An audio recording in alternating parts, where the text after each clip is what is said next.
Hello everyone! Today it's a really cool video that we have for you. I'm here with the world-class cellist Kian Soltani and my best friend, and we want to talk about cello.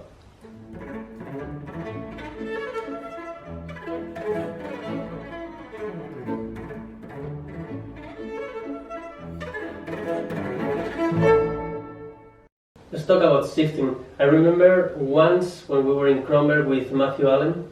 Oh. And he's a god. Shout out to Matthew Allen. Shout out to Matthew. Hope you're watching, man. And he took his cello, your cello, and my cello, and just played like this. And with every cello, he just nailed it. And I'm like, how, why, how? No, without even knowing the cello.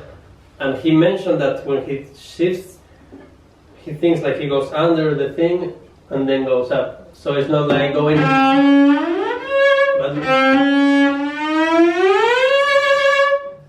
And he mentioned this, and I almost do almost every single shift like that. Wow. Does that mean you hear the notes also before you arrive? Yeah, it feels super solid for me, and I didn't used to do it, and this helps a lot. Going like from under it, because there are many ways of shifting. I guess there's also like nothing like. Oh yeah, that's always done. From going underneath, I know what you mean, but at the same time, of course, the elbow has to go up, no? I mean, you cannot keep your elbow down, no? Your elbow has to... So maybe the finger goes down, but I'm convinced that the elbow has to do some sort of...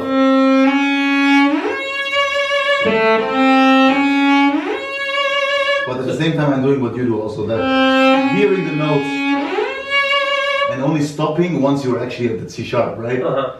So you feel the movement just comes from the arm, right? I feel like the elbow has to do some sort of giving impulse. I don't do it that much as you maybe, no? Yeah. Do I exaggerate? No. I always felt that you need to keep it as the same as possible. Mm-hmm. So ideally, there's no resistance. But I changed that after. Zagoskaya did tell me to do like the thingy. But I try to do absolutely nothing now. I just know that Solima studied with Yaniro, and I think most cellists know this piece, Violoncelle Vibré, that Solima wrote, and actually, I don't know how many people know that the idea of his piece was for him to overcome his fear of shifting. Because Yaniro would always practice shifts in form of this, you know, and Solima felt maybe that's something he needs to still work on, so he wrote a piece that almost entirely consists of shifts, right? And I don't know, whatever interval there is, always gets bigger. That way he was able to practice this shift. So this idea of the elbow leading the shift, I think is also something that Antonio Yaniro spread very much, and I heard it again from also Walter Dešpaj, the Croatian cellist. So many people believe in that, and for me, I do sometimes for big shifts really think about that. Because you prepare it with the elbow, but it's good that to show people that it also absolutely works if you don't think about it. But this is an interesting point for you guys to try at home. Just try to see how it works. Coming the movement from the elbow. To make it like more fluid, try to make it just, if not as little change as possible. It's really nice to see that there's not one way for cello, and that every body is different, and something works for you and something works for someone else. That's really cool. At the end of the day, though, I would add that really the deciding factor is always the ears, and that's something that Monichetti kept saying. You have to hear the note before you do the shift. So I know C sharp. That was way higher than I thought it would be. Usually I hit that note easily. He's sick, because I'm sick. Wow. So you gotta hear the note before you do the shift to the note. You need to hear it. And then you hit it. Hear it in your head. And then you go elbow, no elbow. In the end, it's really about your ears that decide almost everything. Also, people, what about vibrato? What about use your ears? What about intonation? Use your ears. phrasing, it's all in the ears at Yeah. least. These are just tools, no, to do what we hear, to present that to make it real. Completely. Yeah, the vibrato is one of the big questions that everyone is always like, how did that? Let's talk about vibrato a little bit, no? I think it's interesting for people. So disclaimer before we start to think about vibrato, I think you have the best vibrato of any cellist living today. No way, really? Easily. Oh, dude, Easily. no, thank you. I love your vibrato also. You I have feel the your whole vibrato range. is so juicy, man. I love your vibrato. Actually, many times I try to make a broader vibrato, thinking like, how do you thinking of you? And I think of you a lot. That's There you cool. go. Awesome. Yeah. How do you when you play a new piece? It's like the beginning of Prokofiev. Do you think about vibrato actively? That you leave the hand just feel, or the ear? Does it you have the sound already in your mind and you try to find it, or? I think it's really a kind of a progress, no? Mm-hmm. I think you go through different phases, stages. You don't think, you never find the vibrato like this. It's like months and weeks of trying, discovering, and then also, even if you play an old piece that you've played many times, maybe suddenly you decide to do different vibrato, no? What I realize now, I'm actively trying to do, because I mean, it's rather late, to start with Prokofiev Symphony Orchestra. People start, some of them start with 15 to practice this piece, or 17, and I'm 27 now, I'm starting to practice it. It's bad because I'm a bit late, but at the same time it's great because I can use all the experience that I have to from the beginning practice the right way and not have bad habits. So what I'm really noticing, I'm trying to do is in the melody, in the beautiful theme of the second movement, I'm really focused on from the beginning practicing continuous vibrato. For example, right, that I would usually, if I would have been young, I would have probably only vibrated the top note. The AC, Which is easy, it's the easy way out, but really the melody continues, no? And I don't think I would have been able to do that years ago.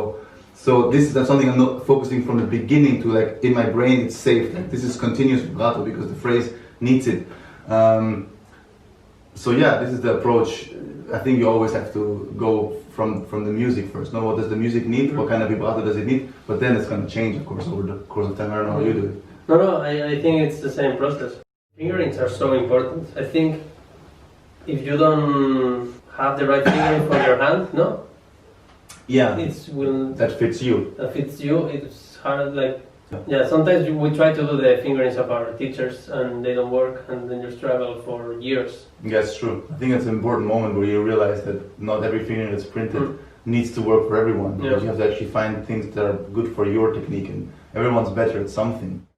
Can we go to Prokofiev Sinfonia Concertante for a moment? You were playing. How do you play that part? Well, I'm playing it for the first time, first of all, now, so I'm practicing it and discovering everything for the first time. And there's this Slava fingering, and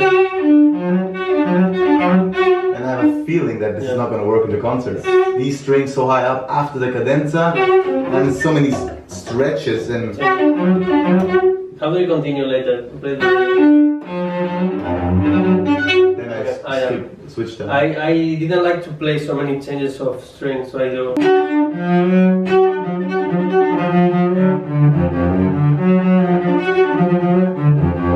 whole thing. Wow. So Okay, like, good. I think from here, it's really not so difficult anymore. So I think this I can manage this. I didn't like that. It was like. It is. Like I know. But you have the A string, which makes it much clearer. True. It doesn't matter. But the beginning, that's a very good finger. What about the scale in the cadenza? Slava does. He goes down. Do you play the Slava? For now, yeah. Because actually I don't know why. Once you reach this moment, it's kind of everything in one position. You have to get to here, and then it's kind of relaxing. So why I'm thinking about the triple, because there's a very similar thing. Why did you choose the other one? So in the triple you play Beethoven triple concerto. Beethoven triple, and here you go instead, like. Well, there is no Slava fingering for triple. No, maybe that's But is why. there a pattern or? No, I think that's why. That's what we just spoke about. I just took the finger that was printed first, and it just spoke to me. Probably if it wasn't written like this, I would have done something else completely myself. I would have done something like this maybe, and then maybe that would be natural for me. So at least until here, stay in the kind of high register, and then go down. Oh, that's actually good. I just get. I'm really improvising right now. How do I do it? My first finger. I get it much better than that. Yeah, maybe I'll switch. Thanks. But yeah, in Beethoven Triple Concerto, that's how I do it. I don't know why. It's just I think the more you can stay on the longer you can stay on the higher strings, keep it clear, it's better. Is that how you do it? No. Well, I tried. I never felt good. It feels more agile for me, but I want to ask you something about the triple. When I saw you played with Hono and a half, by the way, it was incredible. Blew my mind how fast you prepared it. No, you had like a week. No, I had more than a week. I had 2-3 weeks, I think, because Gauthier, Renaud Capuçon, Gauthier Capuçon, he cancelled, and then I had to jump in. I think I had 2 or 3 weeks, which is for triple concerto still is not a lot, I would say. But it's because I had played it a couple of times before, and I had really practiced it a lot when I played it the time before. It somehow came back, but it was still not. I mean, I would have loved to have 3 more weeks. It felt as solid as it possibly can get. This part, how do you play that? Yeah, I think just like you. Then I go back to the A string. That part is so strong.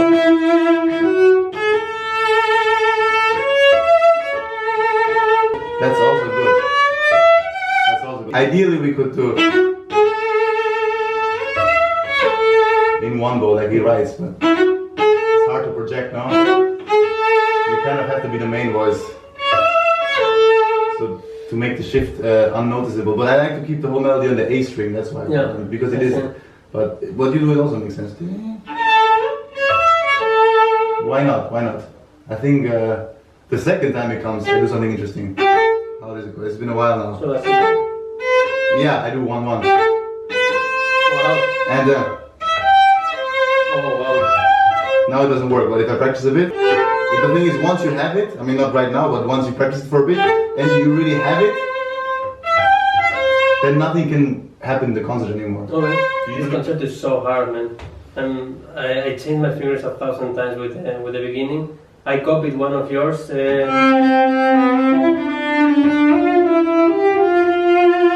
go straight to the first finger. I just push it forward.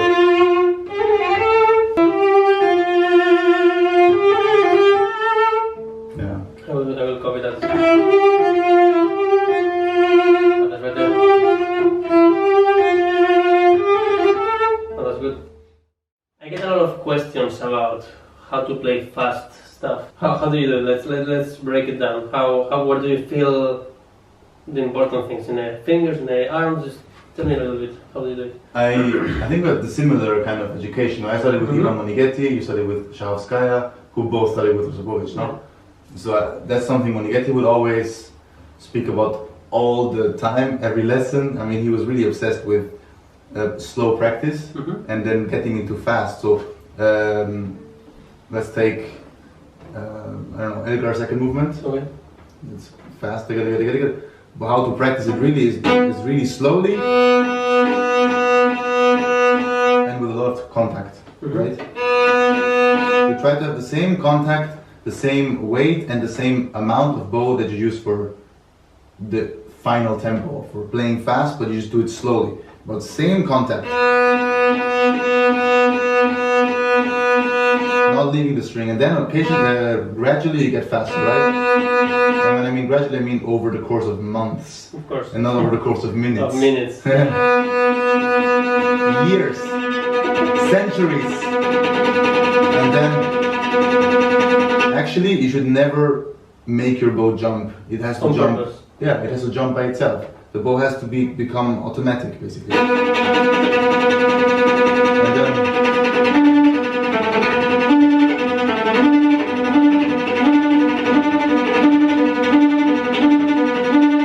And try to stay on the same spot, and really it should become an easy thing. Yeah. And of course, ideally, that's an exercise I would always do with us. Speak with me while I play. It has to be completely independent from me talking and playing, which is hard, I tell you. It's hard, but to play on the same note is not so hard. But then he would make it also playing. I also do the finger thing. I'm noticing, and people ask like, why do you leave the just to be even lighter. balance, no? Right. Balance and lightness. It's all about lightness. It's really at this point. You don't want to. I mean, if you want a specific sound, maybe, but for Elgar's second movement, it's all about lightness. So removing the third finger, really, yeah, because the balance of the bow is you don't even need this one. Right. It disturbs for me. So let it go, I guess. And how do you place your thumb? Do you have it arched or do you have it straight? It's straight, no? Yeah. Yeah, my thumb is basically always straight. Always straight. Always straight. Also when I Also, fast. but I only bend it when I go like deep in the string, like in the front. True. That feels good. But it's just a natural thing.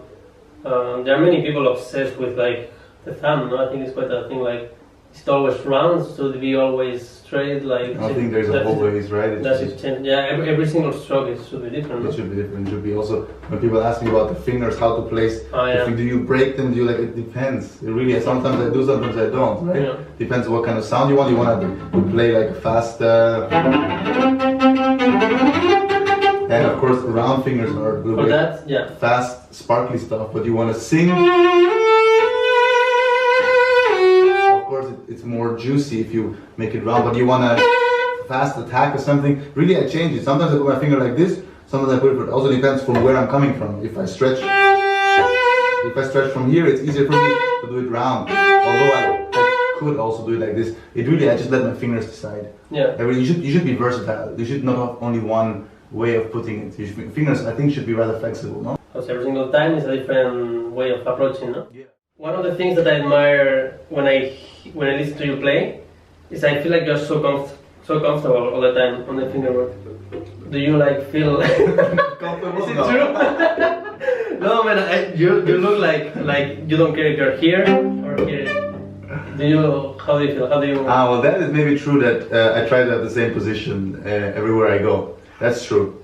Well, that's the difference, of course, if I'm here or not. But as soon as I remove the thumb, so meaning from here, it really doesn't matter anymore whether you're here or here, right? I mean, it's the same thing. Where do you feel the weight? Do you feel like the weight here, or you go like really in the fingers? Probably on the fingers, no? I mean, you can. Yeah, I mean, it must disagree with me. Yeah, a lot of gravity and strength, no, in the fingers. On the fingers. I like to feel this light, like Helmers are always. So like, light here. Yeah. Before I used to have a lot of pressure here also. Now ideally, you can transfer the weight through the elbow and shoulder to the fingers, no? Right. That should be the goal. Do you feel strong and light or strong and heavy? Do you feel like you go in the fingerboard, or do you stay on the top like really lightly but at the same really strong? Well, it depends, of course, no? Like if you play fast, obviously you need certain lightness to move around the fingers, the fingerboard quickly. But if you do like singing forte, long, sostenuto, then a certain weight and strength is important. But one thing I think that is difference between us, for example, or what gives me that, where I say I play the same everywhere, is I actually almost never remove my thumb. Okay. And I see some cellists, I think including you also, that occasionally, like when it's third finger, you kind of... Yeah. There, of course. On this note still, but everything further... What will be an example? How do you play it?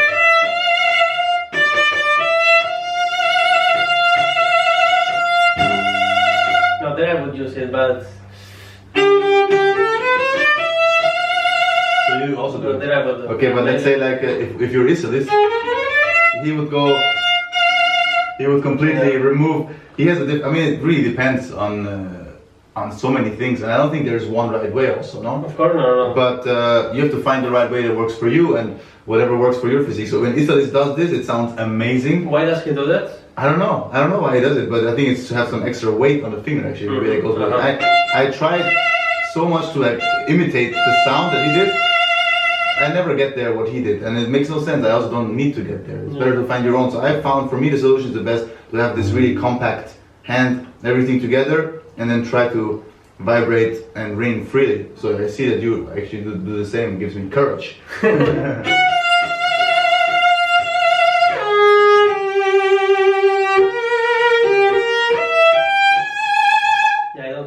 I think I stay also there. Yeah. But not here, right? This position? Yeah. You're still free now? Only no thumb. No thumb. Yeah. I wanted to ask you something. I'm practicing now the Shostakovich concerto, and I was practicing the cadenza.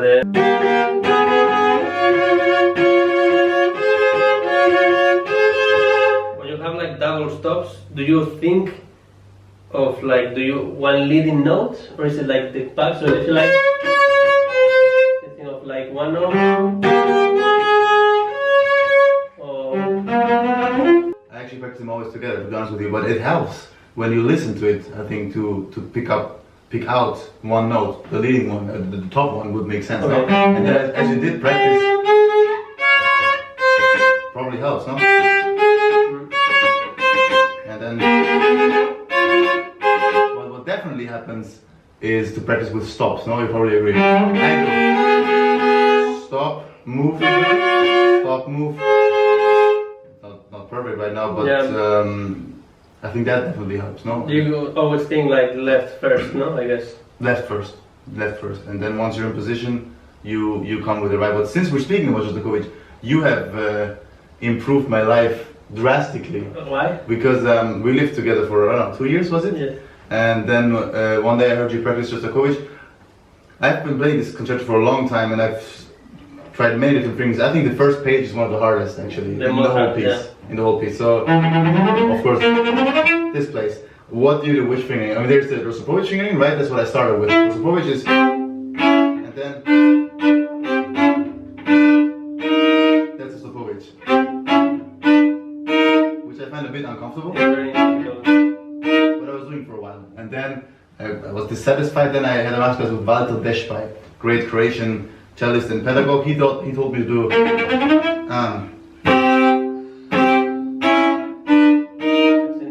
The last two notes are like Shostakovich. The first two is. But how do you get to there so hard? It's risky.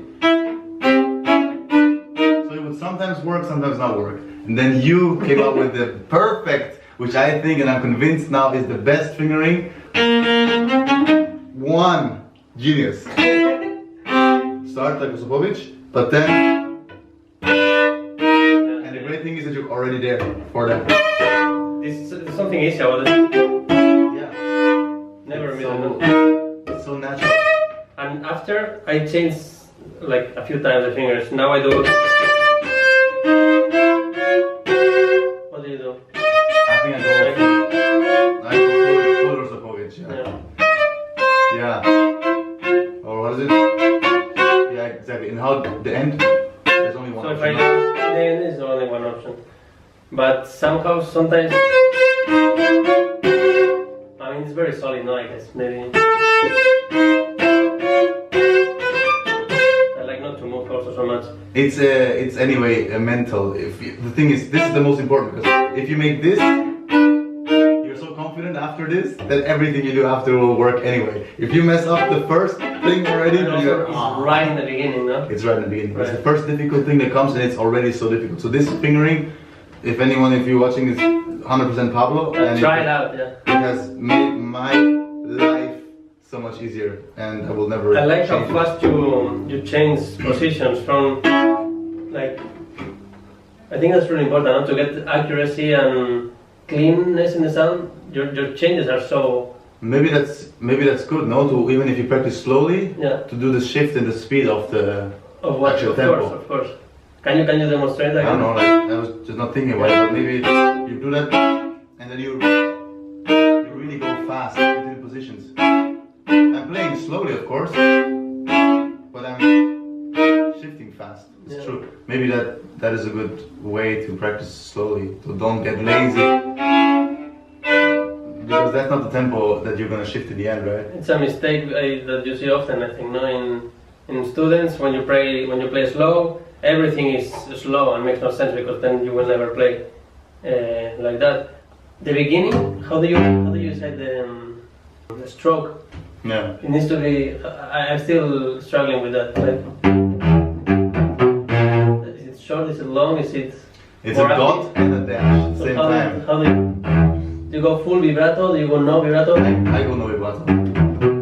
Like, I go no vibrato.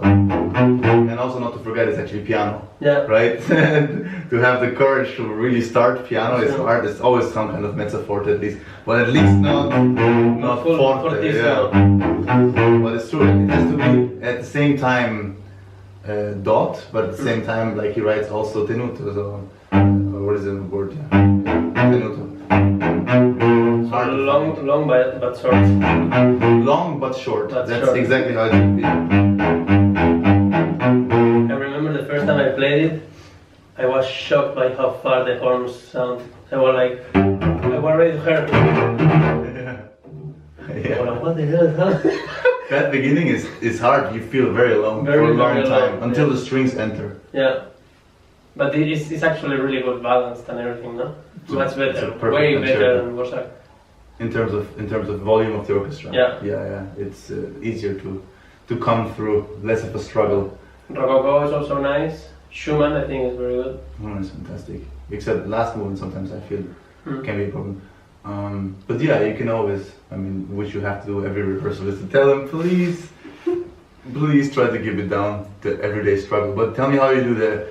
This is something that I'm always trying to improve, is the scales at the end of the cadenza. Any tricks for me or others? Oh no. Yeah. Now I thought of doing just, instead of the crazy jump, which can work, is like, and of course your normal. Wow. I think it works, it's more solid than, and then whoa, I've seen people do that, yeah. I don't know, I'm gonna see if it works. So the problem for me is always by the time I get there, my fingers are already so very tired, that it's hard. So I've just come up with the idea of what I definitely present is the first and the last note. Okay. And everything in between I try to present, but of course F sharp, and then try to hit the G, of course. G sharp, so that's how we practice. Really? And then filling the gaps. And of course, ideally in the concert you play all the notes, but at least even if your fingers don't completely work, you will definitely hit the first and the last note, which is important. It's kind of actually a chromatic scale if you really think about it. It's difficult to... That there you feel so alone and so stupid a little bit, no? Because it should sound like and it's like I like what Maisky does. Yeah, he goes, but he doesn't care. He's what does he do? Which is it's a nice kind of. I mean, I think it's more. I think this place more than hitting all the right notes is really a character. You just have to go for it. And actually, I don't think I've ever really hit all the notes. To be honest with you, I've not. I don't think it matters so much. So if you arrive to this place and you still have enough energy to play all the notes, that means you didn't give enough. You didn't give enough before. You have to give everything before you.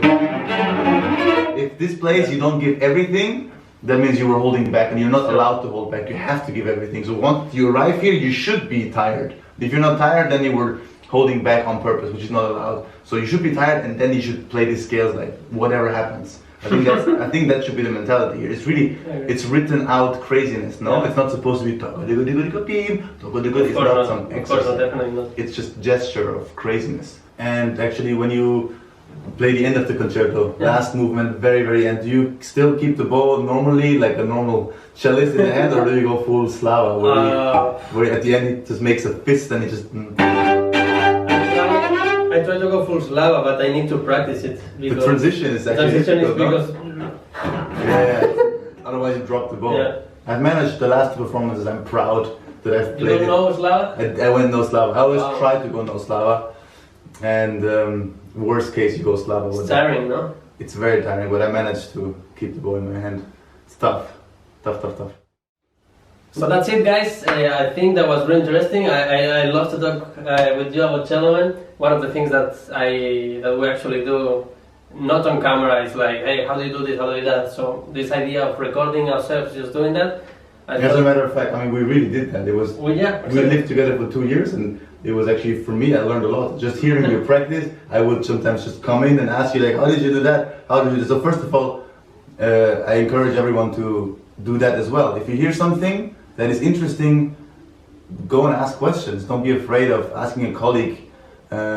Don't see them as rivals. I don't see Pablo as my rival. It's really just inspiration to be around him and have a fellow cellist where you can learn from. And I'm sure you have people around you that you can learn from as well. So encourage that kind of behavior more than being against each other. Let's be with each other. So I'm very happy to have been here. Thank you, and I learn also so much from you. As I said, you are like my biggest inspiration and motivation as well, because what a cellist, incredible. Please, guys, send us some questions and some topics that you would like us to talk about next video. I want to do this again, so we'll definitely do it. If you still don't do it, shame on you. Please check this guy in YouTube and in Instagram. And follow this guy. And follow me. Follow him around. Alright, guys. See you next time.